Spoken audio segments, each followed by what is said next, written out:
ओणम और रक्षाबंधन के इस पावन अवसर पर प्रधानमंत्री मोदी जी ने निर्णय लिया है कि 200 रुपया गैस सिलेंडर के दाम कम किए जाएंगे। सभी उपभोक्ताओं के लिए 200 रुपये दाम कम होंगे।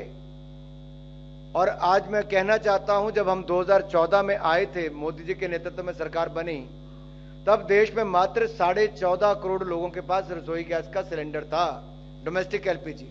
आज वो बढ़कर 33 करोड़ हुए, जिनमें से 9 करोड़ 60 लाख उज्ज्वला गैस सिलेंडर, जो हमने मुफ्त में गैस कनेक्शन दिए थे, और उज्ज्वला गैस योजना वालों को 200 रुपया सब्सिडी पहले ही मिलती है। तो सभी उपभोक्ताओं को जो डोमेस्टिक गैस सिलेंडर यूज करते हैं, उसका दाम 200 रुपये कम कर दिया गया है। रक्षाबंधन पर देश भर की बहनों के लिए एक बहुत बड़ी सौगात नरेंद्र मोदी जी ने दी है। दूसरा मैं कहना चाहता हूं, ये 75 लाख जो नए कनेक्शन और मिलेंगे, ये जो कुछ परिवार रह गए थे उनको भी, या कईयों के नए राशन कार्ड बनते हैं, कई नए परिवार, बेटे की शादी होगी तो नया परिवार बनता है, तो उनके लिए भी ऐसी सुविधा उपलब्ध होगी।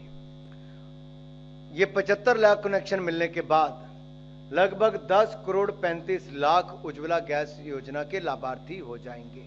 प्रधानमंत्री उज्ज्वला योजना के लाभार्थी 10 करोड़ 35 लाख तब हो जाएंगे।